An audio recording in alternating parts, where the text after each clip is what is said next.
What if I were to have my own wrestling promotion, but I could literally choose any wrestler from any era to be part of it? That's what this video is about. If I were an omniscient wrestling promoter, who would I sign to make the company the most profitable that it could be? Of course, you could simply pick the very best of the best from top to bottom, but I'm going to structure my rosters with different divisions, and each wrestler I choose will play certain roles from eras when I felt that they were in their prime.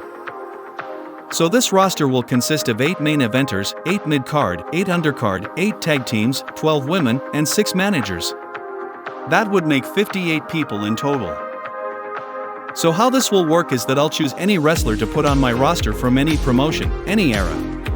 Again, rather than stack the roster full of Hall of Famers, I'm going to be selective with my choices in terms of how they would fit in with the rest of the roster, how they would stand out from a marketing perspective, and the potential in terms of shifting up and down the card and feuding with other pro wrestlers. And with that, I want to apologize in advance because there are a lot of great wrestlers who aren't going to appear on this list. That includes men, women, tag teams, and the like. With the restrictions in place, though, and the variety of different wrestlers, I'm very pleased with what I've ended up with. And for those who are curious, nearly 2/3 of this roster consists of WWE talent, not exactly composed of wrestlers who used to be in WWE at one point, but were in WWE at the point I decided to choose them for this roster here. And another thing to point out, there will be a sense of hierarchy when positioning names on this list. So for instance, the top main eventer will be in the top left corner of the box, while the quote worst main eventer will be at the bottom right. And as a disclaimer, this video contains an AI-powered voice of the late Howard Finkel. So without further ado, let's build our roster. And for the first selection, this has to be the face of the companies, which means many other faces of companies had to be turned down. But you should be very pleased, regardless. Steve Austin! Steve Austin was a pioneer storyteller. While his technical wrestling days were behind him, he was a very polarizing character that people wanted to see every week, whether it would be cutting scathing promos on the mic or inching closer to getting his hand on Mr. McMahon. Compared to other stars around his time, he's one that was one of the more essential ones where he could make entertaining television no matter who he is feuding with. For the second selection will be my company's top heel, also a no-brainer, that being the Nature Boy. The Nature Boy, Ric Flair! Ric Flair had a very long career, but his best work was arguably in the late 1980s, where his high roller gimmick was turned up to 11 and he had his very own segments on WCW and NWA television. People say he was the best counterpart to Dusty Rhodes, but making Austin his #1 enemy would certainly add some sizzle as the top 2 men in one promotion. And he had his own talk show. So there's that. Here is who many consider Flair's biggest rival in WCW. This is Sting! Sting's crow gimmick was arguably the most interesting, and the transition from the surfer persona of Sting was practically the only long-term storyline WCW managed to intrigue audiences with outside of the adjacent NWO. Crow Sting had a lot of good promos in 1998 and also comes with his signature bat, and what he offers will certainly make for interesting clashes with the rest of this roster. Such as this man. The Undertaker. The main event could consist of 8 different versions of The Undertaker if I wanted to. This one I feel is at his best before he started the whole Ministry of Darkness. While he has feuded with Austin around this time, this persona would make for a perfect heel against other main eventers and mid-carders on this roster such as Sting, and could certainly be a force to be reckoned with. Here's who else I'd pick as a main event heel around this time. The Heartbreak Kid, Shawn Michaels. While yes, Michaels wasn't quite a main eventer as a heel in 1993, the green light was certainly there to make him the next face of the company. All of his heel runs were very short-lived, which is weird. But with who I chose in the main event scene, picking him in the heel column only makes sense. The showstopper could make for a very appropriate occasional tag team partner for Ric Flair as well as worthy adversaries for Sting, as well as this man. Macho Man Randy Savage! A very iconic and colorful personality, Savage has only wrestled Michaels a couple times on TV and pay-per-view, and after that he only wrestled him when Michaels was a heel on house shows. Between Savage and Hogan, Savage was the better choice for me when it comes to camaraderie with other wrestlers and potential for better matches overall. And besides, Hogan pretty much has wrestled every main eventer other than Austin. Rounding out the main event faces is another classic WWF star, Roddy Piper! Roddy Piper, one of the best to hold a microphone. Piper became a babyface in 1987, becoming one of Hogan's closest allies despite the past several years on opposite sides of the ring with him. He's a very versatile talent at that, in which you can make him work in the mid-card and he certainly wouldn't look out of place. The main event is also lacking international flavor, whether you're referring to his real nationality or his kayfabe one. Here's the last main event star on my roster. Drew McIntyre! I could have honestly put many other top heels in this spot. Brock Lesnar, Randy Orton, Psycho Sid, and Roman Reigns all come to mind. But as a lower-ranked main eventer, Drew seems to be the best fit here.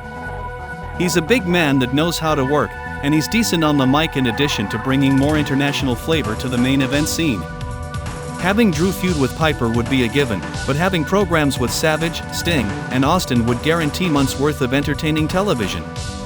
This was during a time that Drew didn't win the big one yet, but also before a time in which years of his life were wasted on some old man and his beaded bracelet. So who are the mid-carders? Frankly, I am very happy with what was decided on here, as many of these wrestlers had been in or were on the cusp of being in the main event at one point in their actual careers. The bad guy, Razor Ramon! Razor Ramon had a heel character, mainly, but certainly had that cool factor to him. Another big tall man that had a unique personality. He didn't get to feud with Flair or McIntyre or The Undertaker.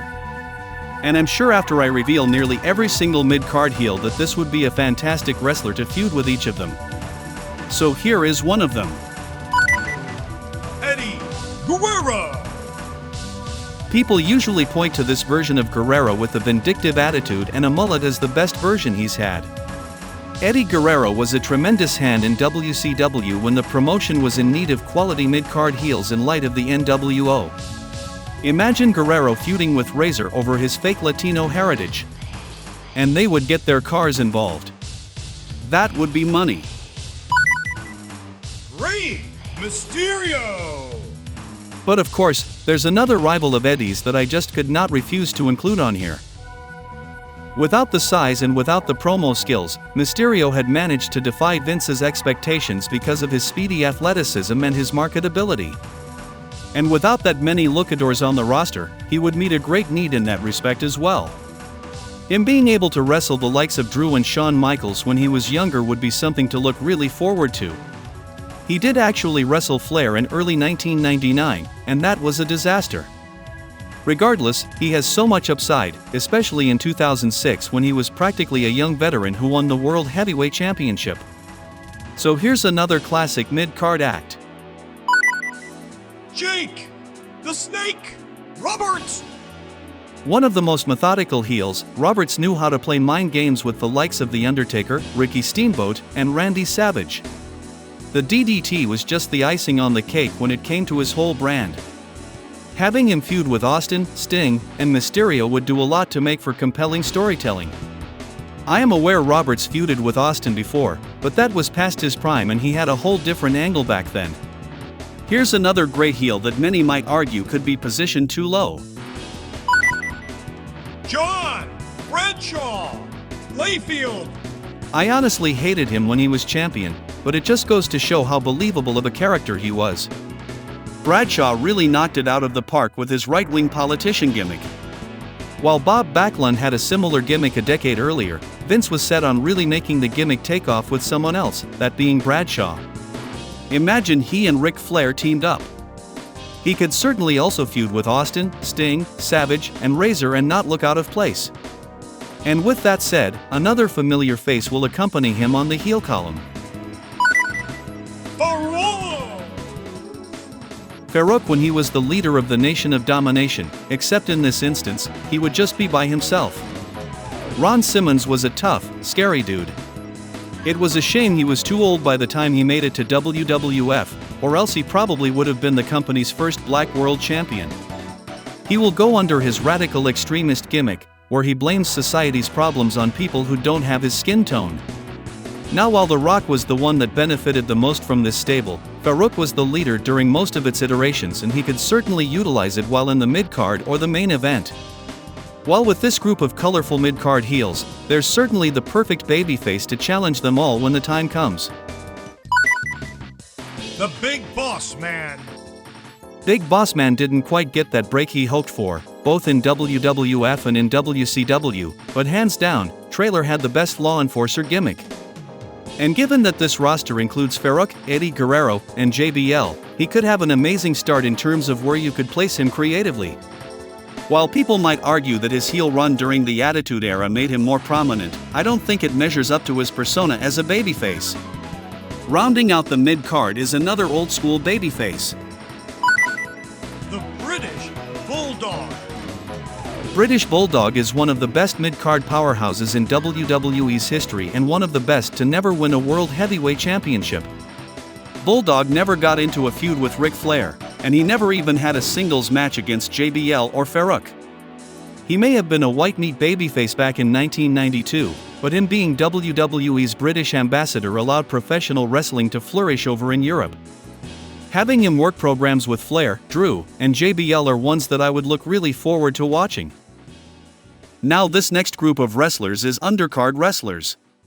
Picking them certainly matters, as not only do we need viable jobbers that can work and make upper card stars look good, but they also need to be marketable in their own unique ways to help make television entertaining whenever they're needed for storylines. That's not to say they can't be part of serious feuds now and again, but you won't expect Kurt Angles and Goldbergs to make up this section. We're going to start out with a masterful promo artist. The Genius, Lanny Poffo. The genius Lanny Poffo was entertaining as hell. If you have a Peacock subscription, I urge you to watch an earlier WWF show like Saturday Night's Main Event so you can see this guy cut a poetic promo. Cena used to rap in his first few years, but Poffo honestly rhymed a lot better, over a decade earlier. Imagine if he were to cut promos on guys like Sting, Rey Mysterio, Razor Ramon, and Steve Austin, and how he could create nice stopgap feuds for higher card talent. He was also serviceable in the ring, and for those that don't know, he was the brother of Randy Savage. While Lanny was known as the Genius, this next man was known for being an innovator in the ring. Canyon. Who's better than Canyon? Everybody. While the Genius can entertain you with a series of words, Canyon could with only 4, and then get angry that the crowds reply everybody. Is it an insult to consider this guy an undercard wrestler? I don't think so for a roster like this. Canyon was considered ahead of his time when it came to in-ring movesets, but his ceiling wasn't all that high in either WCW or WWE. He did get a lot of mileage in WCW and seemed to win over management once the old guard was no longer in working order. And with that, we got another young loyalist from WCW. Dos Wonder King, Alex Wright. Alex Wright was a young, talented German that knew how to thrust his abdomen. Whether you need him to enhance talent like Drew or go at it on the mic with Shawn Michaels, I could certainly see Wright excel in an undercard role. He would pretty much just be a white-meat babyface that would dance, but in WCW in the late 90s, this was more than good enough. Maybe he could be in a tag team with Ray? Or Bulldog? When WWE bought out WCW, Wright was one of the wrestlers the company wanted to sign, but Wright wanted to move back to Germany after WCW closed its doors. This roster also lacks a lot of European wrestlers. He's going to segue from one cruiserweight to another. Little Guido. Better known as Nunzio in WWE, Little Guido was a staple character in ECW's later years, being the head of the full-blooded Italians. It's no secret why Nunzio overstayed his welcome in WWE, having been a reliable hand to enhance big men and work with smaller wrestlers. Was this guy ever going to be a main eventer for any promotion? No. But that still didn't mean you couldn't do a lot with him on your roster. I don't have just one wrestler from ECW, but 2. The Japanese Buzzsaw, Tajiri. Little do people know, but the Japanese buzzsaw moniker was given to Tajiri in ECW, years before he was hired by WWE. Tajiri didn't know a lot of English, but like Rey Mysterio, he was still very marketable and offered a lot to the table that most wrestlers did not. He's also a small guy, so he can work as an enhancement talent if the occasion arises.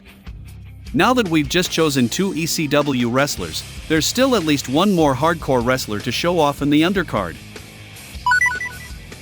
The Lethal Weapon, Steve Blackman. Steve Blackman was one of my favorite wrestlers to watch in my first couple of years watching WWE. He was a martial artist but also knew how to use many different weapons in hardcore matches so that hardcore matches didn't just look like indie trash. They looked like martial arts exhibitions. You can also pair this guy to accompany higher card babyface in tag team matches, such as Big Boss Man, Rey Mysterio, and British Bulldog. Just a very entertaining performer that doesn't require a lot of charisma. I call that a win in my book. These last 2 undercard wrestlers may be questionable to some, but let's take a look at them. First we've got Koko Beware. Judging by his appearance, many fans written the character off as a Vince McMahon creation. But little do people know, Koko Beware was a self-made star in the territories, so he came up with his gimmick and had a strong following before Vince took notice of him. Like Tajiri, he's another small guy with a great amount of athleticism that you could do a lot with involving higher card talent such as Farouk and Shawn Michaels. By no means was he going to be the next Hulk Hogan, and people even argue that he shouldn't be in the WWE Hall of Fame, but none of those things would stop me from considering him for my all-time roster. So here's the last undercard wrestler. Lance Archer. Yes, not AEW circa 2020 whatever, simply because he's in his late 40s right now. Consider AEW lucky to have any talent on this roster. He was nicknamed the American Psycho in New Japan Pro Wrestling. While he was part of a heel stable known as Suzuki Gun, he stood out as a big man with a Texan-like appearance. So not only was he an athletic big man in his early 30s, but he also had his own branding that stood out from everybody else. And with the undercard roster complete, let's move on to tag teams. You're sure to see a lot of great, legendary tag team that won't make this roster, and that is not a knock on any of them, but like with the singles roster, you'll need to create a sense of hierarchy so that you have an established top tag team with other tag teams looking to chase them. This first team is one of the best. The Road Warriors. Well, anyone should strongly consider the Road Warriors on their roster. They single-handedly made tag team wrestling a commodity in their promotions they were in. They've easily been able to keep their brand alive and throughout the 80s and well into the 90s just with spiky shoulder pads and face paint. They weren't very deep characters, but they were able to look the part really well. They were also very explosive talkers, which is definitely something you want in wrestlers. The Dudley Boys. Imagine the Road Warriors versus the Dudleys. While the Dudley Boys helped get ECW on the map, they were even better under the watch of Vince in keeping them from being too cartoonish. It should go without saying that they were one of the best tag teams that made wrestling fun to watch during the Attitude Era without all the flips and tricks that other tag teams were doing at the time. Edge and Christian. I was torn between 2000 and 1998, but in 2000, at least they cut promos and were considered veterans. They were entertaining, they had fun with what they were doing, and they were very irritating as comedic heels, and they had very little to no prior interaction among each of the babyface already on this list. Unfortunately, the Hardy Boys aren't on this roster, because I didn't want the same 3-team division like during the Attitude Era. But there's another tag team that may be similar. Billy Kidman and Paul London. This might be the first and biggest head-scratcher on this roster, because they were only ever a tag team for less than a year, and Paul London had a more memorable tag team run with Brian Kendrick. Billy Kidman and Paul London were both known as great assets that were marketable, and that's why they're here, because they can be great as a tag team and equally as great as singles competitors. Kidman might not have the long hair and tank top, but that's a sacrifice I'm willing to make here. Ivan and Nikita Koloff. One of the more underrated tag teams in the 80s, Ivan and Nikita Koloff played heel Russian communists. If you play back old WCW and NWA footage on Peacock, you would notice their accents may have been fake as hell, but they were always entertaining. They could make for a great throwback tag team to complement the Road Warriors, but also make things interesting for the likes of Razor Ramon, Steve Austin, and the British Bulldog. It would be interesting to see them also feud with tag team from newer generations. So here's another heel tag team you might not expect to find. The Faces of Fear. It was either the Faces of Fear or the Wild Samoans, and as successful as the Wild Samoans were, I just can't say they could make more compelling television over Mang and the Barbarian. Mang was another tough and scary man who fought in martial arts and MMA. The Faces of Fear could form a stable with Farouk and they could really wreak havoc. Jimmy Hart, I have no clue why he of all people would be their manager. And surprisingly, we have our fourth tag team from WCW. Harlem Heat. Yes, why not the Harlem Heat? Two big men that were strong and knew how to work with just about anybody. And they knew how to tell stories, especially with one another. Though they've already have taken on the Faces of Fear, imagine them feuding with Edge and Christian and the Koloffs. Much like the Faces of Fear would be without Jimmy Hart, Booker T, and Stevie Ray would be without Sister Sherry. Now here's the last of the tag teams.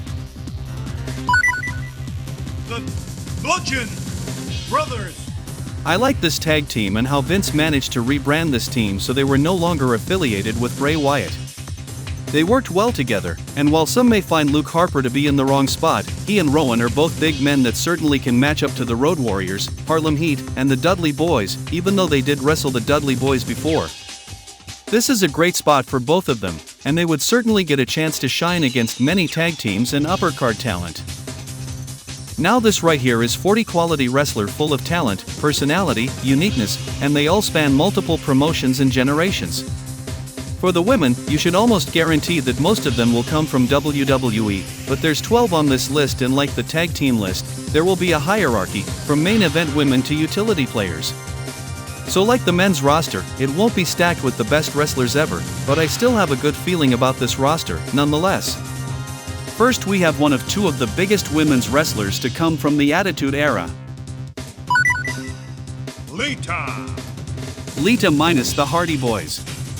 She had a great way of moving, she wasn't afraid to take huge bumps or risks, and the audiences popped big for her. She was doing Hurricane Ranas off of turnbuckles like she were Rey Mysterio, so she could do moves onto other men while also being able to wrestle women.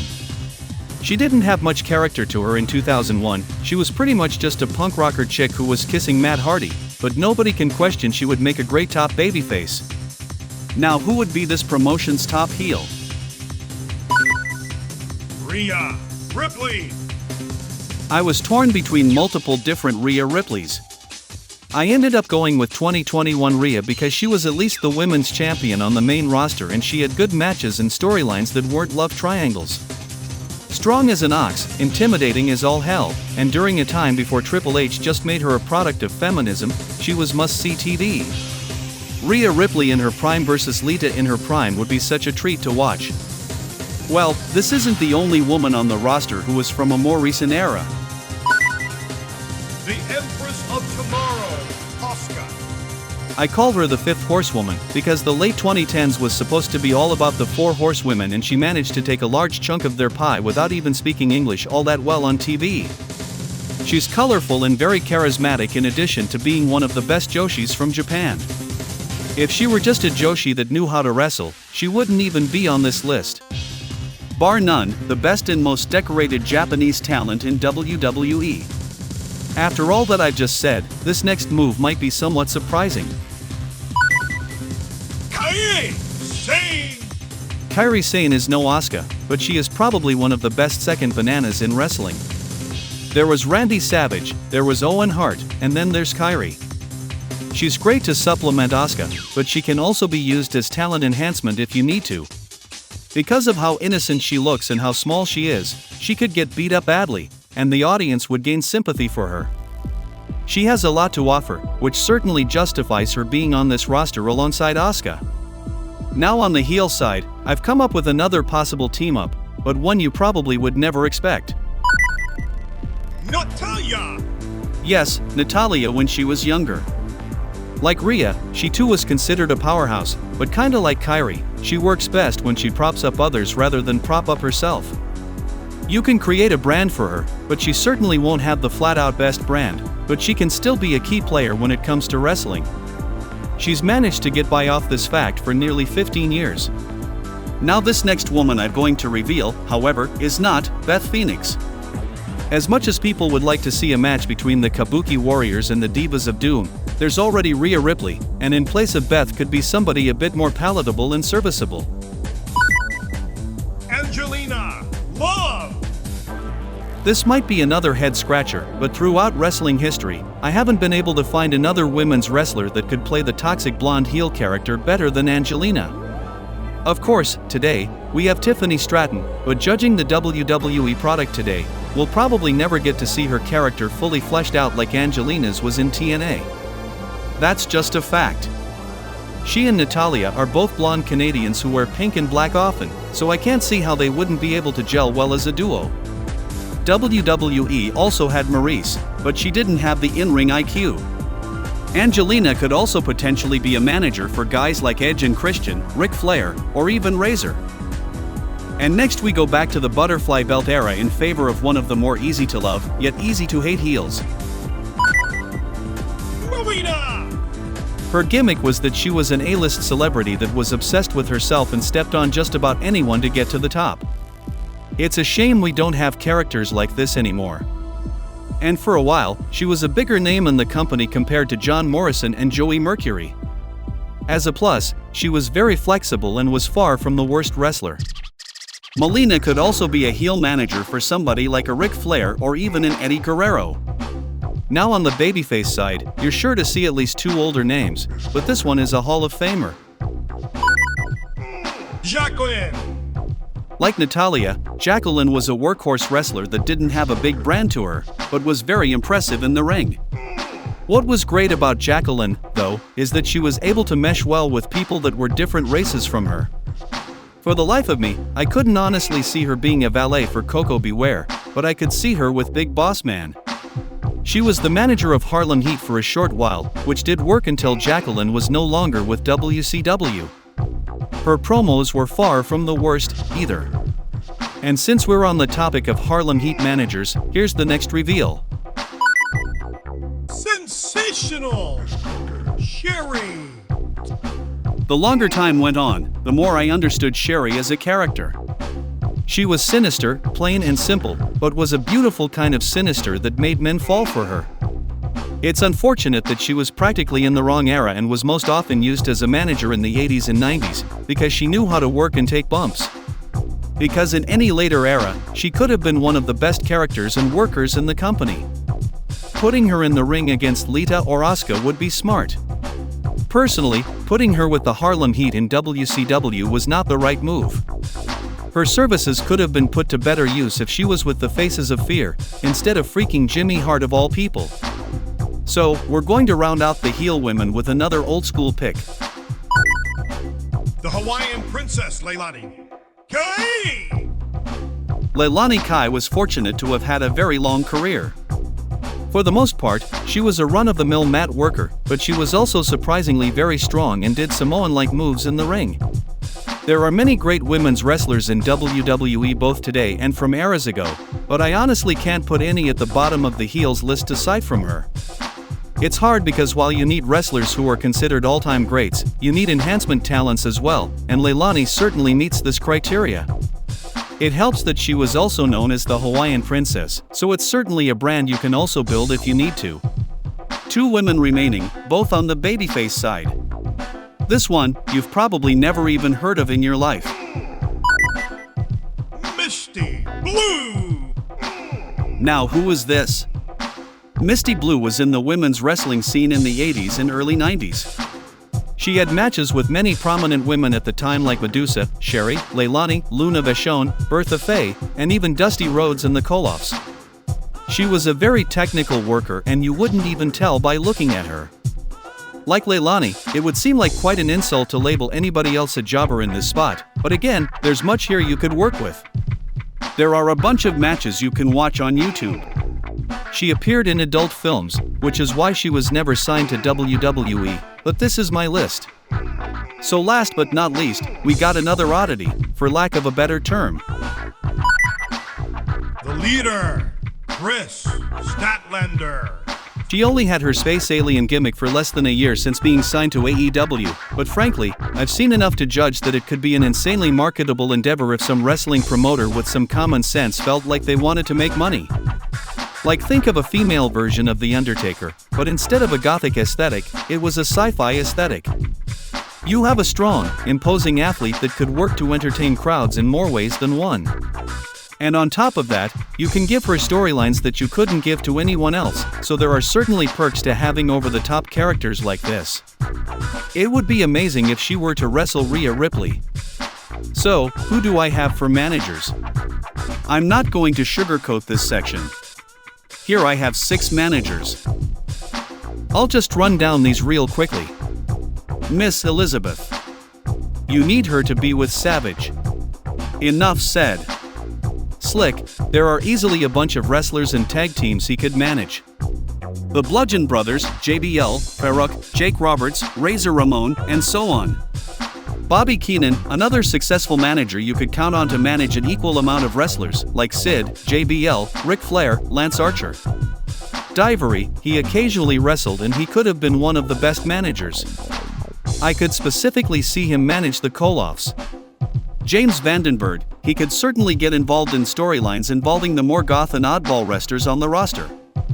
While Paul Bearer did manage other wrestlers besides The Undertaker, I don't feel it would be right to have him do that instead, especially when it's 1998 Undertaker when he's currently feuding with Bearer. And then woman. Not WCW woman, ECW woman. Because ECW woman at least could feud with other men rather than just be a piece of property for Ric Flair. Austin, Razor, Piper, Sting, she could get in the way of all these guys and she could have other wrestlers fight them on behalf of her. And that is it. Wow. You might not think too highly of this roster yourself, but there are many quality names on here from top to bottom. Now for some interesting stats. 35 out of 58 people, 60% are from a WWE era. 25% are from a WCW, NWA, or Jim Crockett era. 16 wrestlers are from the 1980s. 25 are from the 1990s. 8 are from the 2000s. 8 are from the 2010s. And Rhea Ripley is from the 2020s. So, what else to do now, other than see how a weekly TV show might play out with this roster?